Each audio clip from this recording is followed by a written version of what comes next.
सवाल पहले ये उठ रहा है कि गुजरात क्या गेटवे बन गया है ड्रग्स का, क्योंकि 2022 में भी पानोली जो अंकलेश्वर हमारे डिस्ट्रिक्ट भरूच अंकलेश्वर में आता है, वहाँ पे भी ड्रग सीज हुए थे।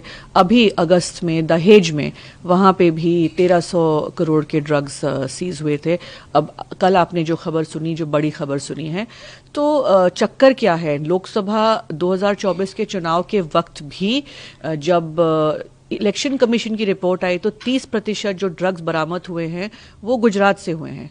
तो पूछना हम ये चाह रहे हैं कि गुजरात में क्या साठगांठ है कि लगातार ड्रग्स, और ये तो सिर्फ रिपोर्टेड न्यूज़ है।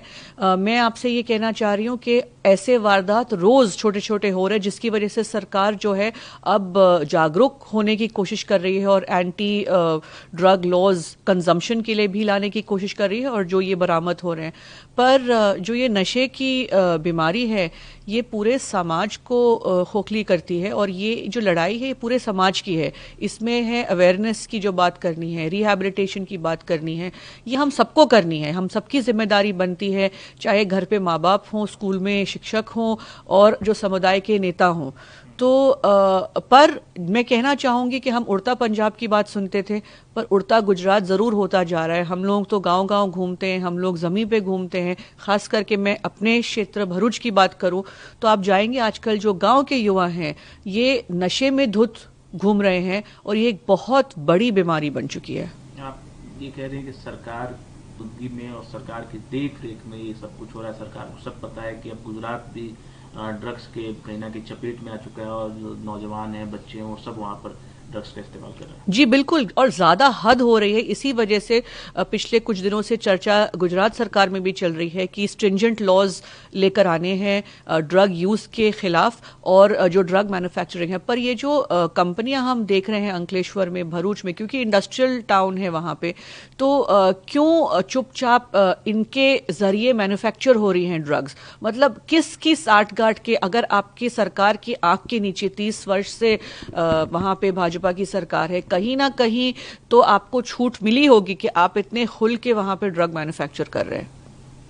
आप लोग विपक्ष की भूमिका निभा रहे हैं लंबे वक्त से, जी, आप लोग क्या कुछ सरकार को इन बातों को बताते हैं, या कुछ जागरूकता अभियान या कुछ सर्च ऑपरेशन टाइप का आप लोग भी कुछ वहाँ पर चला रहे हैं? विपक्ष लगातार आवाज उठाती जा रही है, पर विपक्ष आवाज ही उठा सकती है, विपक्ष और कर क्या सकती है? पर आज ये लड़ाई जो मैं कह रही हूँ, जैसे मैंने कहा कि ये समाज की, पूरे समाज की लड़ाई है। इसमें अब मैं पॉलिटिक्स के बारे में नहीं बात करना चाहती, मैं पॉलिटिक्स नहीं करना चाहती। मैं ये कहना चाहती हूँ कि हम सबकी जिम्मेदारी है, सरकार की, विपक्ष की, पूरे समाज की, कि हम अपनी युवा पीढ़ी को और उनके भविष्य को बचा सकते हैं। हम सबको साथ मिलकर आना होगा, और हम सबको साथ मिलकर इसका कोई हल निकालना होगा।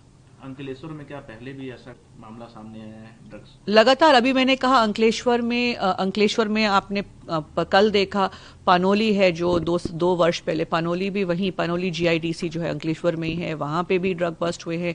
दहेज जो है वो भरूच डिस्ट्रिक्ट में ही आता है, वहाँ पे भी ड्रग बस्ट हुए हैं। तो ये लगातार होते आ रही है। तो बड़े बड़े जो सीजर्स हैं उसकी खबर आपको मिलती है, पर ये सुर्खियों में हमेशा रहता है। मैंने अभी थोड़ी देर पहले कहा कि 30% जो नशा ड्रग्स हैं वो लोकसभा चुनाव के वक्त गुजरात से बरामद हुए थे। आखिरी सवाल, कुछ दिनों पहले जीतू पटवारी जो मध्य प्रदेश कांग्रेस के अध्यक्ष है, इस बात का जिक्र कर रहे थे कि मध्य प्रदेश में भी किस तरीके से ड्रग्स की खेप पकड़ी जा रही है, और बड़ी संख्या में वहाँ भी नौजवान जो है ड्रग्स की चपेट में आ चुके हैं। इस्तीफा मांग रहे थे वहाँ के मौजूदा उप मुख्यमंत्री का। वो कह रहे थे कि उनकी मौजूदगी में ये सब कुछ हो रहा है, उनको पूरी जानकारी है और उनके ही लोग जुड़े हुए हैं। क्या गुजरात सरकार के भी कुछ मंत्री या सीएम के निगरानी में या उनके जानकारी में ये सब कुछ हो रहा है? आप भी इस्तीफे की किसी की मांग करते हैं? नहीं, बट कहीं ना कहीं साठगांठ जरूर रही होगी, जिसकी वजह से आप नाक के नीचे इतने बड़ी संख्या में आप ड्रग्स को प्रोड्यूस कर रहे हैं, तो कहीं ना कहीं तो कोई खेल चल रहा है।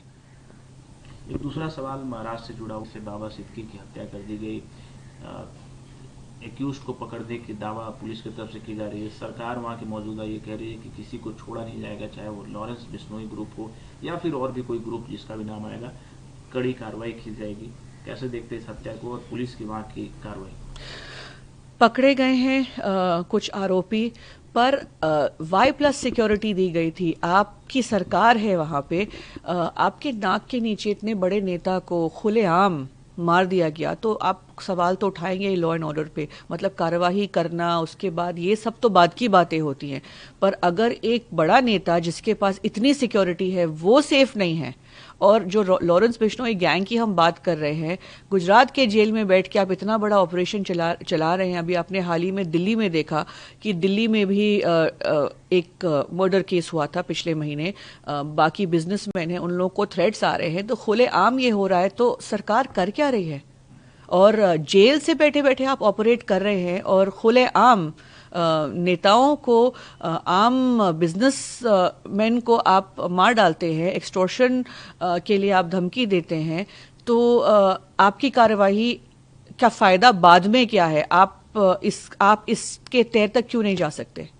आप लोगों के भी रिश्ते पारिवारिक थे बाबा सिद्दीकी के? जी जी बिल्कुल, और बहुत ही शॉकिंग और दुखद खबर रही थी। मतलब जब सुना पहले कि गोली लगी है तो यकीन नहीं हुआ। मैंने उसी वक्त जीशान को मैसेज किया, पर with in a few minutes खबर आ गई कि वो नहीं रहे। और हम परिवार के साथ इस घड़ी में खड़े हैं, हम दुआ कर सकते हैं और उम्मीद रखते हैं कि कड़ी से कड़ी सज़ा जो कल्प्रिट्स हैं उनको मिलेंगे। पर जो इसके पीछे मास्टरमाइंड है, जो किंग पिन है, जो गैंग है, जो गुजरात जेल में बैठे हुए हैं, सरकार वहाँ क्या करती है वो देखना है हमें। क्या ये कहा जा सकता है कि राजनीतिक हत्या हुई है? इसके बारे में तो पता चलेगा, राजनीतिक भी हो सकता है, कुछ पर्सनल भी हो सकता है। अभी सुनने में, सुर्खियों में तो बहुत सारी खबरें आ रही हैं।